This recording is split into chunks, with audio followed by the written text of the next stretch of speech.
യേശുവിൽ ഏറ്റവും പ്രിയപ്പെട്ടവരെ, വളരെ സന്തോഷത്തോടെ നല്ലൊരു ദിവസം പ്രാർത്ഥനയോടെ നിങ്ങൾക്ക് ആശംസിക്കുന്നു. വചനം കേൾക്കാനും പ്രാർത്ഥിക്കാനുമുള്ള ആഗ്രഹവും താല്പര്യവും ദൈവം തന്നെയാണ് നിങ്ങൾക്ക് നൽകിയതെന്ന് ഞാൻ വിശ്വസിക്കുന്നു. നിങ്ങൾക്ക് പ്രാർത്ഥിക്കാനും വചനം കേൾക്കാനും ഈ വചനങ്ങളൊക്കെ കുറേ പേർക്കൊക്കെ അയച്ചു കൊടുക്കാനും സ്റ്റാറ്റസ് ഇടാനും ഒക്കെ നിങ്ങൾക്ക് തോന്നി. ഒരു ദൈവ ശുശ്രൂഷ പോലെ നിങ്ങളത് ചെയ്യുന്നത് അങ്ങനെയൊരു താല്പര്യം എൻ്റെ വാക്കിൽ നിന്നുണ്ടായതല്ല.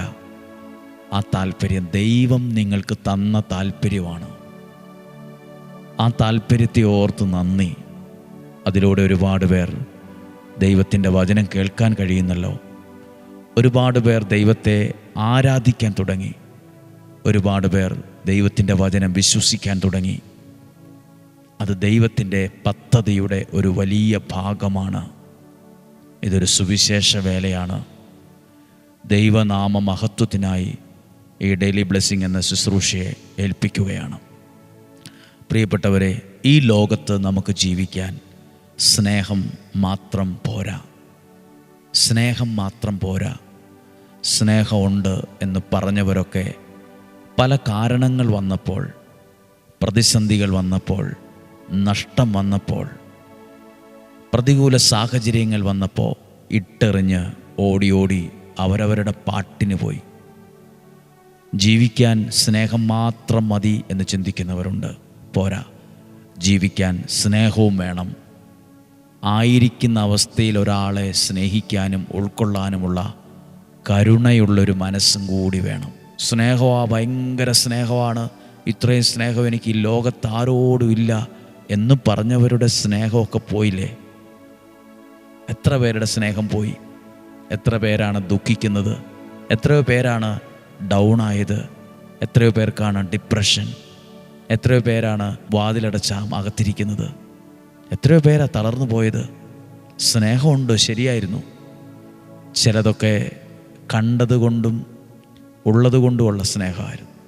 അവിടെയൊക്കെ കുറച്ച് കുറവുകൾ വന്നപ്പം അവർ ആ സ്നേഹത്തെ അതിവേഗം കുറച്ച് കളഞ്ഞ് അവർ മാറിപ്പോയി. എന്നാൽ സ്നേഹവും ആയിരിക്കുന്ന അവസ്ഥയിൽ ചേർത്ത് നിർത്താനുള്ളൊരു കരുണയുണ്ടെങ്കിൽ ആ ജീവിതം പരാജയപ്പെടില്ല. ദൈവത്തിൻ്റെ സ്നേഹവും ദൈവത്തിൻ്റെ കാരുണ്യവും എല്ലാവരുടെ കൂടെ ഉണ്ടാകട്ടെ. എല്ലാവരുടെ കൂടെയും ഉണ്ടായിരിക്കട്ടെ. ഇന്ന് പ്രാർത്ഥിക്കുന്നു നിങ്ങൾക്ക് അങ്ങനെ സ്നേഹവും കരുണയും ഒത്തിണങ്ങിയ ഒരു നല്ല ജീവിതമായിരിക്കട്ടെ നമ്മുടേത്. സ്നേഹവും കാരുണ്യവും ഒത്തിണങ്ങിയ ചേർന്ന് നിൽക്കുന്ന ഒരു ജീവിതമാകട്ടെ. ഇന്ന് നമ്മൾ പ്രാർത്ഥിക്കുന്ന ശ്രദ്ധിക്കുന്ന ഒരു കാര്യമാണ് വിശുദ്ധ മർക്കോസിൻ്റെ സുവിശേഷം 5-ാമത്തെ അധ്യായം 4-ാമത്തെ വാക്യം ഞാൻ വായിക്കുകയാണ്. പലപ്പോഴും അവനെ കൈവിലങ്ങുകളാലും ചെങ്ങലകളാലും ബന്ധിച്ചിരുന്നെങ്കിലും അവൻ ചെങ്ങലകൾ വലിച്ചു പൊട്ടിക്കുകയും കാൽവിലങ്ങുകൾ തകർക്കുകയും ചെയ്തിരുന്നു. അവനെ ഒതുക്കി നിർത്താൻ ആർക്കും സാധിച്ചില്ല. രാപകൽ അവൻ കല്ലറകളിലും മലകളിലും ആയിരുന്നു. അവൻ അലറി വിളിക്കുമായിരുന്നു. കല്ലുകൊണ്ട് തന്നെ മുറിപ്പെടുത്തുകയും ചെയ്തിരുന്നു. അകലെ വച്ച് തന്നെ യേശുവിനെ അവൻ കണ്ട് ഓടി വന്ന് പ്രണമിച്ചു. ഇത് മർക്കോസിൻ്റെ സുവിശേഷം 5-ാം അധ്യായത്തിലെ വാക്യമാണ്. ഒരു പിശാചു ബാധിതൻ്റെ അവസ്ഥയെക്കുറിച്ച് എഴുതിയിട്ടുണ്ട്. അവൻ ആരുമല്ല, ഏതുമല്ല, ഒന്നുമല്ലാത്തൊരവസ്ഥയിലായി. ഇനിയൊരു പുതിയ ജീവിതം ഒരിക്കലും സാധ്യമല്ലാത്ത വിധത്തിൽ മനുഷ്യബുദ്ധിയിൽ പറഞ്ഞാൽ തകർന്നു പോയ ഒരാളാണ്, പരാജയപ്പെട്ടു പോയ ഒരാളാണ്. ജനത്തിൻ്റെ മുമ്പിൽ, നാട്ടുകാരുടെ മുമ്പിൽ ഒരു പേടി സ്വപ്നമായി മാറി. ദൈവം നിൻ്റെ അടുത്ത് വന്നിട്ടുണ്ടെങ്കിൽ നിൻ്റെ തിരക്കഥ മാറുമെന്നാണ് പറയുന്നത്. തിരക്കഥ മാറും. ജീവിതം തിരക്കഥ മാറ്റിയെഴുതും. നമ്മുടെ ജീവിതത്തിനുമുണ്ട് ചില തിരക്കഥകൾ. ഇതൊക്കെ മനുഷ്യരല്ല മാറ്റിയെഴുതുന്നത്. എന്നാണോ ദൈവം നമ്മുടെ ജീവിതത്തിൽ വരുന്നത്, അന്ന് ജീവിതത്തിൻ്റെ തിരക്കഥയും മാറും. ജീവിതത്തിൻ്റെ തിരക്കഥ മാറണം.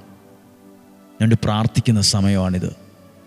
ഈ വ്യക്തിക്ക് ഒന്നുമില്ല എന്ന് പറഞ്ഞാൽ, വീടില്ല, സഹോദരങ്ങളില്ല, മാതാപിതാക്കളില്ല, ബന്ധുക്കളില്ല, പ്രിയപ്പെട്ടവരില്ല, ഭക്ഷണം തരാൻ ആളില്ല. സുഖമാണോ, സന്തോഷമാണോ, നീ മരുന്ന് കഴിക്കുന്നുണ്ടോ, ഇന്നെന്താ ഭക്ഷണം കഴിച്ചത്, ഇന്നലെ ഉറങ്ങിയോ, ഇതൊന്നും ചോദിക്കാൻ ആരുമില്ല. ഞാൻ പറയുന്ന ഒരു കാര്യം നിങ്ങൾക്ക് മനസ്സിലാകുമെന്ന് വിചാരിക്കുന്നു. ചിലർക്കെല്ലാം ഉണ്ട്, സൗകര്യമുണ്ട്, വീടുണ്ട്, മാതാപിതാക്കളുണ്ട്, സാമ്പത്തികമുണ്ട്, സ്വാധീനമുണ്ട്, എല്ലാം ഉണ്ട്. പക്ഷേ ചിലർക്ക് ഒന്നും ആകാൻ പറ്റിയില്ല. എല്ലാം ഉണ്ട് അവർക്ക്, പക്ഷെ ചിലർക്കൊന്നുമില്ല. പക്ഷെ അവർ ജീവിതത്തിൽ ദൈവത്തെ കണ്ടുമുട്ടി. ചില സമയത്ത് ഒന്നുമില്ലെങ്കിലും അവർ ഒന്നുമില്ലായ്മയെന്ന് ഒത്തിരി ഉള്ളവരായി അങ്ങനെ മാറി. ജീവിതത്തിൽ ദൈവത്തെ കണ്ടുമുട്ടുമ്പോഴാണ് ഇന്നൊന്നുമില്ലേലും നാളെ അനേകർ ബഹുമാനിക്കുന്ന വിധത്തിൽ, അത്ഭുതപ്പെടുന്ന വിധത്തിൽ ജീവിതത്തിൻ്റെ തിരക്കഥ മാറുന്നത്. ഈ ജീവിതത്തിൻ്റെ തിരക്കഥ മാറുമെന്ന് ആ പഞ്ചായത്തിൽ ഒരാൾ ചിന്തിച്ചിട്ടുണ്ടാവില്ല. പക്ഷെ പിന്നീട് ഇവിടെ ഒരു കാര്യമുണ്ട്. യേശു അവൻ്റെ അടുത്തെത്തിയെന്ന്, അവൻ്റെ അടുത്തേക്ക് വരുന്ന യേശുവിനെ അവൻ കണ്ടുവെന്ന്. ആരുടെ അടുത്തേക്കാണ് യേശു വന്നത്? അക്ഷരാർത്ഥത്തിൽ യേശു അവിടെ വന്നു. ആരുടെ അടുത്തേക്ക്?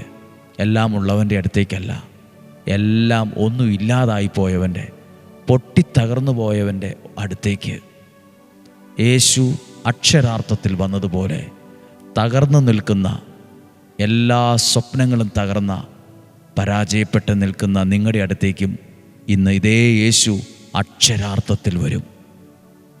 ഇന്നും നിങ്ങളുടെ കുടുംബത്തിൽ അക്ഷരാർത്ഥത്തിൽ യേശു വരും. ദൈവം എൻ്റെ അടുത്ത് വരുന്നത് കണ്ടു കേട്ടു പോകാൻ മാത്രമല്ല, ജീവിതത്തിൻ്റെ തിരക്കഥ മാറ്റി എഴുതാൻ കൂടിയാണ്. ജീവിതത്തിൻ്റെ ദിശ മാറ്റും. അന്ന് വരെ പോയതുപോലെ ആയിരിക്കില്ല പിന്നീട് ജീവിതം പോകുന്നത്. പ്രിയപ്പെട്ടവരെ, ഈ മനുഷ്യൻ്റെ ജീവിതം ഒന്നും അല്ലാതായി എവിടെയോ മരിച്ച് ചീഞ്ഞഴിഞ്ഞു പോകേണ്ട ഒരു ജീവിതമാണ്. എല്ലാവരാലും വെറുക്കപ്പെട്ട ജീവിതം, ഒരു പേടി സ്വപ്നം, ആർക്കും താല്പര്യമില്ലാത്ത ഒരാൾ. പക്ഷേ യേശു അവൻ്റെ അടുത്തേക്ക് വന്നു. നിങ്ങൾ എവിടെയെങ്കിലും എല്ലാവരിലും പുറകിലാണോ? സാമ്പത്തികമായിട്ട്, കുടുംബ സാഹചര്യങ്ങൾ, ഇന്നലകളിൽ നടന്ന ദുരനുഭവങ്ങൾ, എവിടെയെങ്കിലുമൊക്കെ പിറകിലാണോ? ഇന്ന് അക്ഷരാർത്ഥത്തിൽ യേശു നിൻ്റെ അടുത്തേക്കാണ് വരുന്നത്. ജീവിതം മറ്റൊരു ദിശയിലേക്ക് സഞ്ചരിക്കാൻ തുടങ്ങും. ദൈവത്തെ കണ്ടുമുട്ടിയ ആ സമയം മുതൽ ഈ മനുഷ്യൻ്റെ ജീവിതം മാറി. 5-ാം അധ്യായം 20-ാമത്തെ വാക്യം എഴുതിയിട്ടുണ്ട്. അവൻ പോയി യേശു തനിക്ക് വേണ്ടി എന്തെല്ലാം ചെയ്തെന്ന് ദെക്കപ്പോളിസിൽ പ്രഘോഷിക്കാൻ തുടങ്ങി, പ്രസംഗിക്കാൻ തുടങ്ങി. ജനങ്ങൾ അത്ഭുതപ്പെട്ടു. ഈ വ്യക്തി എങ്ങനെ ഇങ്ങനെയായി? ഈ വ്യക്തിയുടെ സാഹചര്യം എങ്ങനെ മാറി? ഇന്ന് നമ്മളെ അയ്യോ കഷ്ടം, പാവം, എങ്ങനെ ജീവിക്കും എന്ന് ചിന്തിക്കുമായിരിക്കാം പലരും. പക്ഷേ നാളെ ഒരു സമയത്ത് ദൈവം നിങ്ങളുടെ ജീവിതത്തിൽ വരുമ്പോൾ, ദൈവത്തിൻ്റെ ഒരു ഇടപെടൽ നിങ്ങളിൽ നടക്കുമ്പോൾ, ദൈവത്തിൻ്റെ ഒരു അനുഗ്രഹം നിങ്ങളിൽ വെളിപ്പെടുമ്പോൾ, ഈ വ്യക്തി, ഈ കുടുംബം, ഈ പിള്ളേർ എങ്ങനെ ഇങ്ങനെ രക്ഷപ്പെട്ടു, എങ്ങനെയായി, ഇത് അത്ഭുതം തന്നെയാകട്ടോ, ഇതൊന്നും ഞങ്ങൾക്ക് ചിന്തിക്കാൻ പോലും പറ്റില്ല എന്ന് മറ്റൊരാൾ ചിന്തിക്കുന്ന വിധത്തിൽ, വെറുതെ ചിന്തിക്കുമല്ല, അത്ഭുതത്തോടെ ചിന്തിക്കുന്ന വിധത്തിൽ ജീവിതത്തിൻ്റെ തിരക്കഥ മാറ്റി എഴുതാൻ ദൈവത്തിന് പറ്റും. ഇന്ന് പ്രാർത്ഥിക്കുമ്പോൾ നിങ്ങൾ ആരെങ്കിലും പറയുന്നുണ്ടോ, എൻ്റെ അവസ്ഥയൊന്നും ഇനി മാറിയേല, എൻ്റെ അവസ്ഥയൊക്കെ എങ്ങനെ മാറാനാ, ഇങ്ങനെ അങ്ങ് ജീവിച്ച് മരിക്കണം, ഇങ്ങനെയൊക്കെ നിരാശയുടെ വാക്കുകൾ പറയുന്നവർ കാണും. മനുഷ്യരല്ലേ, ചിലപ്പോൾ നിരാശയൊക്കെ ജീവിതത്തിൽ വരാം, മനസ്സുവല്ലാതെ തകർന്നു പോകാം. അതൊക്കെ സ്വാഭാവികമാണ്, സാധാരണമാണ്. പക്ഷേ അന്നേരെ മുമ്പോട്ട് പോകാൻ ദൈവത്തിൻ്റെ കരം നിൻ്റെ മേലെ നീട്ടും. മുന്നോട്ട് പോകാൻ നിൻ്റെ നേരെ നീട്ടിയിരിക്കുന്ന ദൈവത്തിൻ്റെ കരം ഇന്ന് വിശ്വാസത്തിൽ കാണുക. നമുക്കൊരു നിമിഷം പ്രാർത്ഥിക്കണം. കേവലം സാധാരണ പോലെ ഒരു പ്രാർത്ഥനയല്ല, സാധ്യമെങ്കിൽ മനസ്സിരുത്തി ഇത് ചിന്തിച്ചു കൊള്ളുക. എവിടെയാ എല്ലാവരാലും ഒറ്റപ്പെട്ടു പോയത്? ആരും മനസ്സിലാക്കുന്നില്ലല്ലോ, എനിക്ക് ആരുമില്ലല്ലോ, എന്നെ സഹായിക്കാൻ ആരുമില്ലല്ലോ, എനിക്കൊരു മരുന്ന് മേടിച്ചു തരാൻ ആരുമില്ലല്ലോ, എനിക്ക് വേണ്ടി പറയാൻ ആരുമില്ലല്ലോ, എന്നെ ഒന്ന് രക്ഷപ്പെടുത്താൻ ആരുമില്ലല്ലോ. നിന്നെ സഹായിക്കാൻ ഇന്നും ജീവിക്കുന്നൊരു ദൈവമുണ്ട്. നിന്നെ രക്ഷപ്പെടുത്താൻ ആഗ്രഹിക്കുന്ന ദൈവം നിൻ്റെ അടുത്തേക്കാണ് വന്നുകൊണ്ടിരിക്കുന്നത്. ഈ പിശാചു ബാധിതൻ്റെ അടുത്തേക്ക് യേശു നേരിട്ട് വന്നതുപോലെ ഇന്ന് നിന്നെ രക്ഷിക്കാൻ യേശു നേരിട്ട് നിൻ്റെ അടുത്തേക്ക് വരും.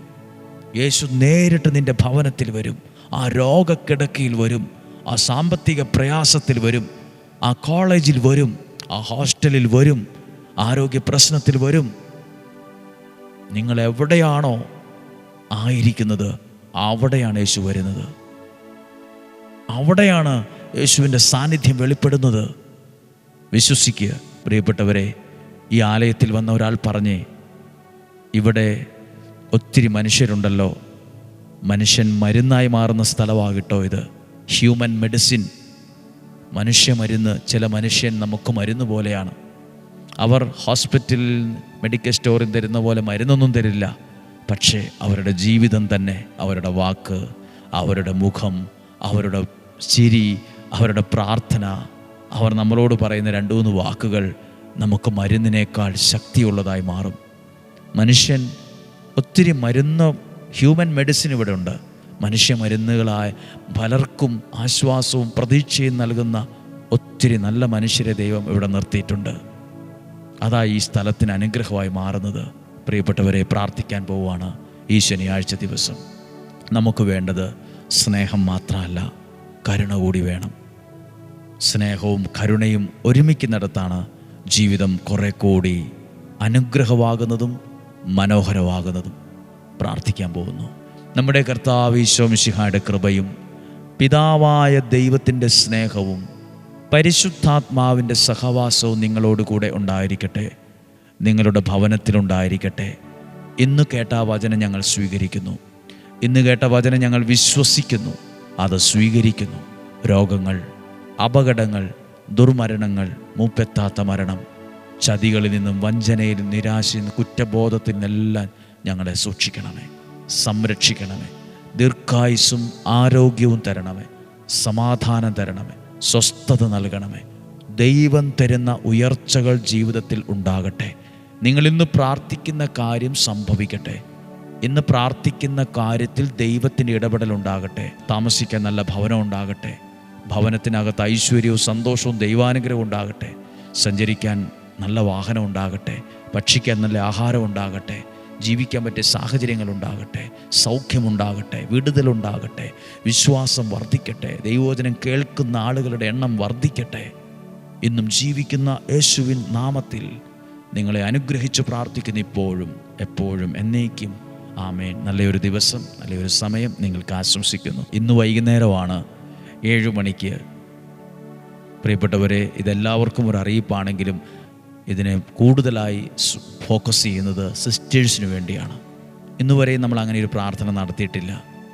സിസ്റ്റേഴ്സിന് വേണ്ടി അരമണിക്കൂർ അല്ലെ 35 മിനിറ്റ് പ്രാർത്ഥിക്കുന്ന അല്പം ആരാധനയോടെയുള്ളൊരു പ്രാർത്ഥനയാണ്.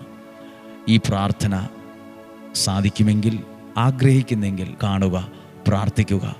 അറിയുന്നവർ അറിയിപ്പായിട്ട് പറയുക. ദൈവം അനുഗ്രഹിക്കട്ടെ. എല്ലാവർക്കും ഈ വചനമൊക്കെ അയച്ചു കൊടുക്കണം. പറ്റുന്നെങ്കിൽ അതൊരു സുവിശേഷ വേല തന്നെയാണ്. അതിലൂടെ ദൈവത്തെ നമുക്ക് മഹത്വപ്പെടുത്താൻ ഇടയാകട്ടെ. നാളെ ഞായറാഴ്ച ദിവസം പ്രത്യേകം പ്രാർത്ഥിക്കുന്ന ദിവസം. നാളെ ഞായറാഴ്ച ദിവസം പ്രാർത്ഥിക്കുമ്പോൾ പ്രത്യേകം നമ്മൾ പ്രാർത്ഥിക്കും. എല്ലാ വാഹനം ഉപയോഗിക്കുന്ന എല്ലാവരെയും ഓർത്ത് പ്രാർത്ഥിക്കും. എല്ലാ ഒത്തിരി അപകടങ്ങൾ ഈ നാളുകളിൽ സംഭവിക്കുന്നുണ്ട്. നമ്മൾ പ്രാർത്ഥിക്കുവാണ്. നിങ്ങൾ പ്രാർത്ഥിക്കുമ്പോൾ നിങ്ങളുടെ വാഹനത്തെ ഓർത്ത് സഞ്ചരിക്കുന്ന ഇടങ്ങളിൽ വാഹനം സുരക്ഷിതമായിരിക്കണം. ആർക്കും ആപത്തോ അപകടമോ നമുക്കോ നമ്മളിലൂടെ ആർക്കോ ഉണ്ടാകാതിരിക്കണം. നമ്മുടെ വാഹനമൊക്കെ ഉള്ളവർ നിങ്ങൾ പ്രാർത്ഥിക്കുമ്പോൾ ആ വാഹനത്തിൻ്റെ കീ ചെയിനൊക്കെ ആ സമയത്ത് ഒന്ന് കയ്യിലെടുത്ത് പിടിച്ച് പ്രാർത്ഥിക്കുക. വാഹനത്തിൻ്റെ മേൽ, ഓടിക്കുന്ന ആളുകളുടെ മേലെല്ലാം സംരക്ഷണവും സുരക്ഷിതത്വവും ഉണ്ടായിരിക്കട്ടെ. നാളെയും ഒരുമിച്ച് വചനം കേൾക്കണം. ഒരുമിച്ച് കാണുന്നതുവരെ സ്വർഗത്തിലെ ദൈവം എന്നെ നിങ്ങളെ സൂക്ഷിക്കട്ടെ. നല്ലൊരു ദിവസം ആശംസിക്കുന്നു.